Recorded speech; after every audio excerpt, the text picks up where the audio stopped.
essa aula lá. Vamos começar a gravação, que eu fiquei de deixar essa aula disponível. Então, assim, o Caio fez uma pergunta. Shavasana, é no início?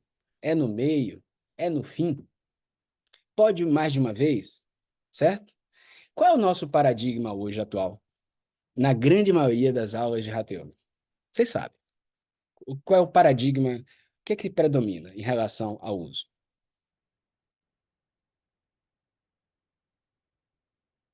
Eu estou tomando café, vocês não vão tomar não para me ajudarem? Mas no final, né, que Hoje em dia predomina. mas no final, né? Geralmente, quando o professor diga, vamos fazer o Shavasana, faz no final, né? E geralmente quantos, Eunice? 12, 13, Geralmente um, 1. geralmente um. Geralmente 1. Pronto. Então, isso é o que ficou mais popular. Nós podemos analisar isso dentro de uma concepção moderna, e a concepção moderna, ela tem pilares de avaliação de crítica. Anatomia, ciências modernas, pedagogia didática. Beleza, vamos fazer isso hoje.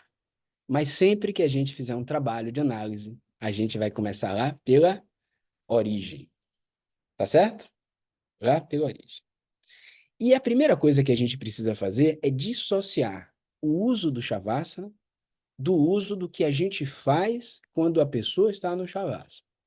Vou repetir. A gente precisa separar.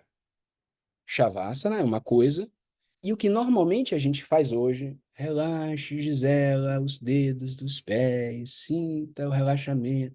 Isso é o que a gente tem o hábito de fazer durante o Shavasana, correto? São duas coisas diferentes. O Shavasana é o Shavasana. E o que a gente faz durante o Shavasana normalmente é conhecido, e eu discordo desse nome, apesar de isso não criar nenhum tipo de problema, mas eu não tenho a preferência desse termo, e não vou abrir aqui tanto, porque senão aí seria uma hora só para explicar isso, mas isso é conhecido normalmente como Yoga Nidra, e eu prefiro chamar de técnica de relaxamento deitado, quando a pessoa está ali, e a gente aplica várias instruções quando a pessoa está no Shavasana. Então eu vou primeiro pegar a tradição e falar sobre o Shavasana. Existe Shavasana na tradição? Existe. Aquele texto que eu botei no portal, na supervisão, chama Dattatreya Yoga Shastra. Apesar de não chamar de asana o que ele está propondo fazer, ele vai dizer claramente no texto que uma das formas de Laya Yoga, e Laya Yoga é uma forma poderosa de dissolução de Samadhi. Uma das formas de Laya Yoga é deitar no chão como um cadáver. Dattatreya Yoga Shastra, lá no grupo da supervisão. Vejam o texto.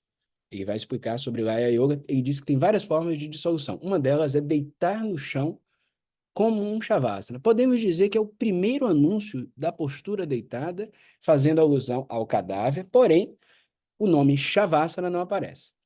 Mas na Hatha Pradipika vai aparecer uma das 15 chamada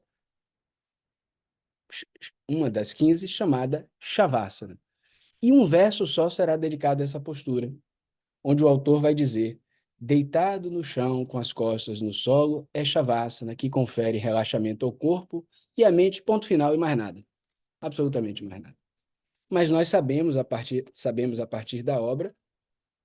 Esse é um dos livros que possuem a Hatha Pradipika, Nanda, mas você pode usar a Hatha Pradipika que você tem. É na frase 1 do capítulo 1, verso 29, entre 28 e 30 no livro do Roberto, que é o livro que vocês têm, entre 28 e 30.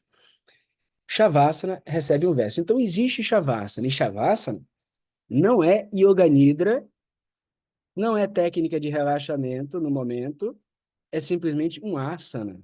Shava asana, correto?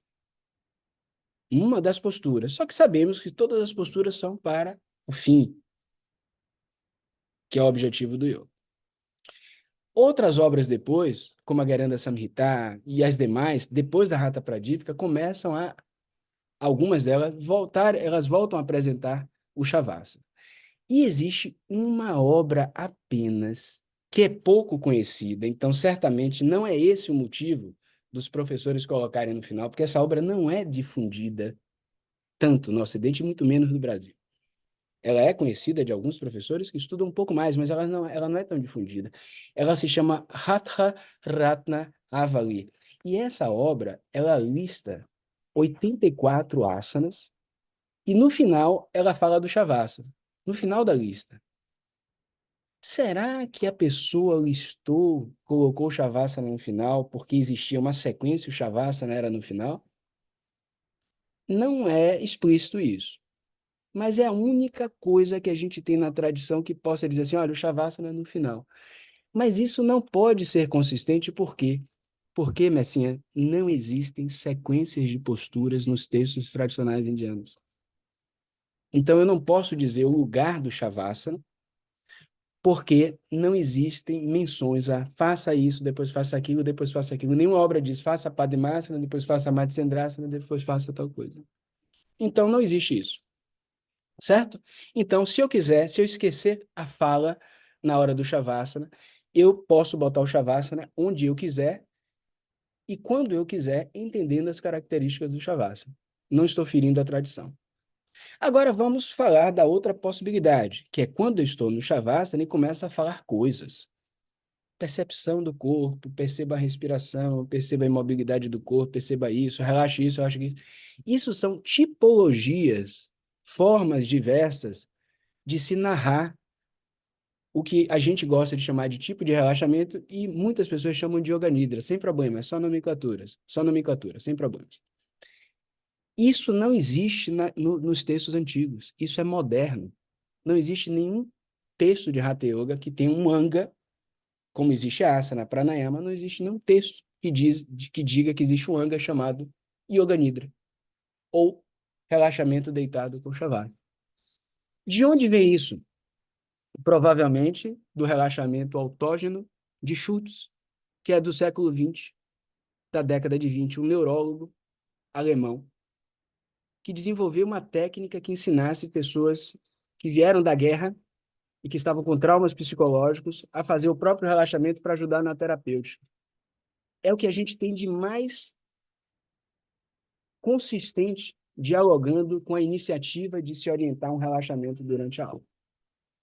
Então, técnicas de relaxamento barra Yoga Nidra, e mesmo o Yoga Nidra, vamos dizer, original, ele é recente, ele é da década de 70, criado pelo Swami Satyananda Sarasvati. Entende? Então, eu estou tratando de uma abordagem moderna, e se é moderna, eu não estarei ferindo a tradição se eu mexer em quantidade e posição. Agora, para eu mexer em posição e quantidade, eu preciso saber por que eu estou fazendo isso. Então, por exemplo, eu posso usar dois relaxamentos numa aula, como eu orientei naquela aula que eu convidei vocês, por exemplo, uma estratégia pedagógica, entender como eu estou no início da aula, durante a primeira execução, e no final usar de novo para entender como eu entro no segundo relaxamento e quando eu saio do segundo. Ou seja, é uma estratégia do professor para facultar diferença de percepção no aluno.